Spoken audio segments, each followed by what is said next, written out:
اس میں ہم نے یہ آج کچھوا اور خرگوش کی جو کہانی ہم نے آج پڑھنی ہے، یاد کرنی ہے، اردو میں بھی انگلش میں بھی. تو مجھے یہ کون بتائے گا کچھوا اور خرگوش کو کیا کہتے ہیں؟ کچھوے کو کیا کہتے ہیں؟ بتائیں.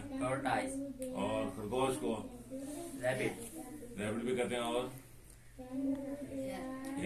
شاباش.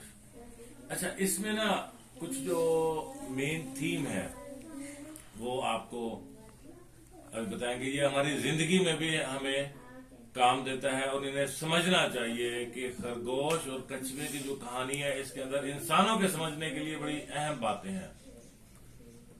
کہ ایک دفعہ ایک کچھوا اور خرگوش موجود ہوتے ہیں تو خرگوش جو ہے وہ ہنستا ہے کچھوے کی سست رفتاری پہ. یہ تو چل ہی نہیں سکتا، اس کی کوئی سپیڈ ہی نہیں ہے. اب وہ اس پہ ہنستا ہے، اس کا مذاق اڑاتا ہے اور اپنی تیز رفتاری پہ فخر کرتا ہے. ایک دن خرگوش صاحب تکبر میں اور فخر میں آ کے کچھوے سے کہتے ہیں تنزیہ. کیا کہتے ہیں بھلا؟ تنزیہ کیا کہتے ہیں؟ کیا کریں؟ آؤ جی ریس لگائیں.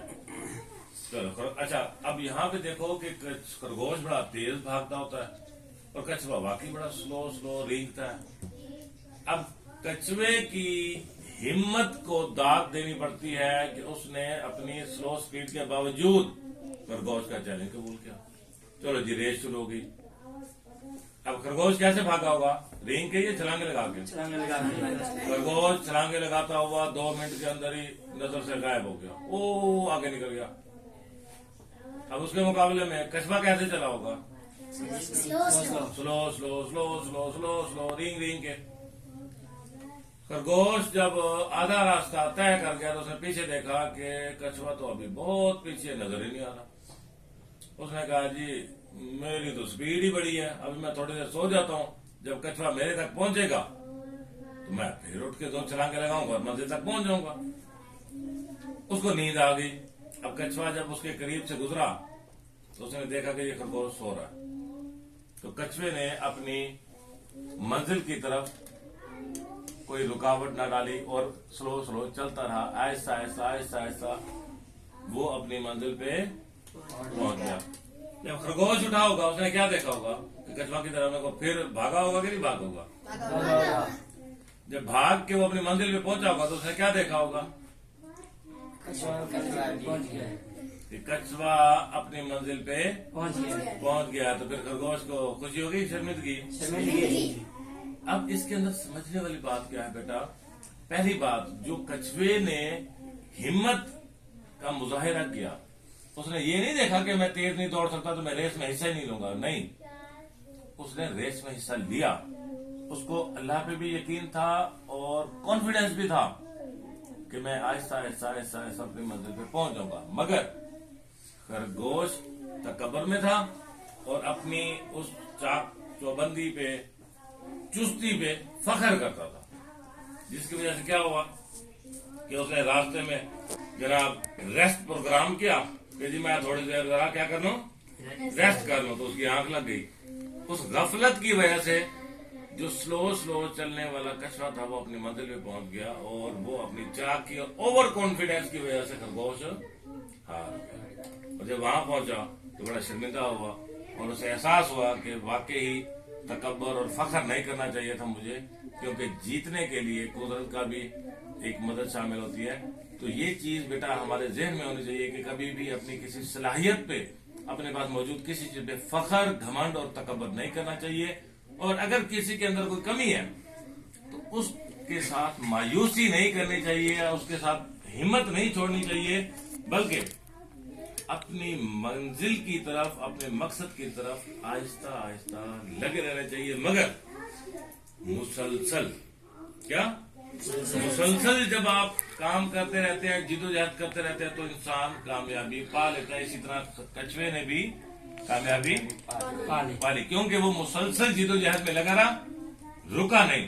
اور خرگوش جو ہے اس کے اندر صلاحیت دوڑنے کی زیادہ تھی، مگر وہ رک گیا اور کیا ہو گیا؟ جیت گیا، ہار گیا.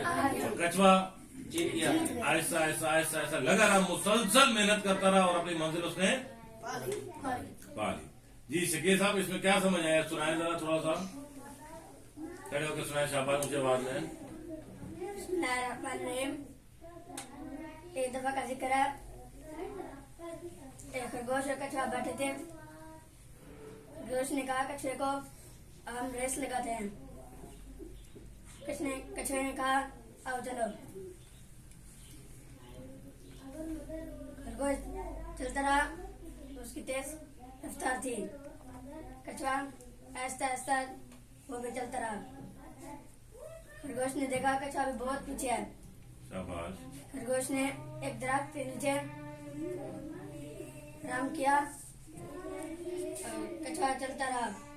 کچھوا خرگوش کے پاس پہنچا تو کچھوے نے کہا اب میں سے جگاؤں گا تو یہ میں سے آگے نکل جائے گا.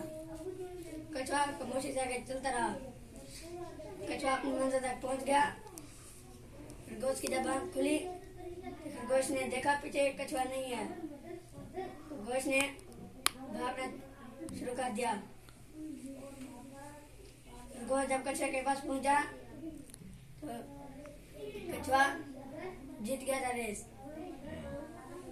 خرگوش ہار گیا تھا، اس لیے خرگوش شرمندہ تھا. ٹھیک ہے، تو یہی چیز بیٹھو. شاباش، تھینک یو. یہی چیز جو ابھی آپ کو سمجھ آئی ہے، یہی اپنی زندگی میں بھی عمل کرنا ہے کہ کبھی بھی اوور کانفیڈنس ہو کے فخر نہیں کرنا، کیونکہ جیتنے کے لیے مسلسل جدوجہد ضروری ہوتی ہے. صلاحیتیں اگر کم بھی ہوں تو انسان جیت سکتا ہے. یہ چیز ہمیں اس کہانی سے سمجھ آتی ہے کہ جیسے ہمارے پاس شیلٹروں میں بچے اکثر کسی نہ کسی ڈسیبلٹی میں ہیں، کسی کا ویژن کا مسئلہ ہے، کوئی فزیکل ہے، مگر جیتتے یا آگے وہ بڑھتے ہیں جو مسلسل لگے رہتے ہیں. اگر کسی کو سبق بھول جاتا ہے دوبارہ یاد کرتا ہے، دوبارہ یاد کرتا ہے، دوبارہ یاد کرتا ہے، آخر وہ یاد کر لے گا. اور اگر کوئی زیادہ سمجھدار سے ہمارے معاشرے میں بھی ہوتا ہے، جو زیادہ ذہین ہوتے ہیں نا، وہ کہتے ہیں یہ کوئی بات ہے پیپر، ہم ہفتہ پہلے پڑھیں گے اور ٹاپ کر جائیں گے. خدا نہ خاصا آخر میں بیمار ہو جائیں یا کوئی مسئلہ ہو جائے تو پھر ان کا پورا ساتھ ضائع ہو جاتا ہے. مگر وہ کمزور لوگ جو اپنے آپ کو سمجھتے ہیں، ویسے کوئی کمزور نہیں ہوتا کہ ہمارا حافظہ کمزور ہے، تو ہمیں جو ہے ساتھ ساتھ یاد کرتے رہنا چاہیے، پڑھتے رہنا چاہیے، اپنا سلیبس ساتھ کے ساتھ کور کرنا چاہیے. تو بعض اوقات ایسا ہی ہوتا ہے کہ وہ ٹاپ کر جاتے ہیں، اور جو اوور کانفیڈنس لوگ ہوتے ہیں، جو خود کو ذہین فتین سمجھتے ہیں، وہ رہ جاتے ہیں. تو اس لیے اس کہانی سے ہمیں جو چیز سمجھ آتی ہے، جس کو ہم نے سمجھنا ہے، وہ یہی ہے کہ انسان مسلسل کوشش کرتا رہے تو وہ اپنی منزل کو پا لیتا ہے. اگر کوئی وسائل نہیں بھی ہیں تو کوئی مسئلہ نہیں، مگر کوشش نہیں رکنی چاہیے. درمیان میں سٹاپ کر کے ریسٹ نہیں کرنا چاہیے کہ نہیں جی نہیں ابھی تو میرے پاس بڑی صلاحیت ہے، میں 2 چھلانگیں لگاؤں کو پہنچ جاؤں گا. سمجھ آ گئی ہے؟ تو انشاءاللہ اس کے اوپر ہم نے لائف میں بھی عمل کرنا ہے. جب آپ لوگ بڑے ہو کے پڑھاؤ گے تو اپنے اسٹوڈنٹ کو بھی یہ میسج لازمی دینا ہے. یہ نہیں ہے کہ slow and steady win the race, بلکہ یہ پورا تھیم بتانا ہے کہ اس کہانی سے ہمیں کیا سبق. ٹھیک ہے جی.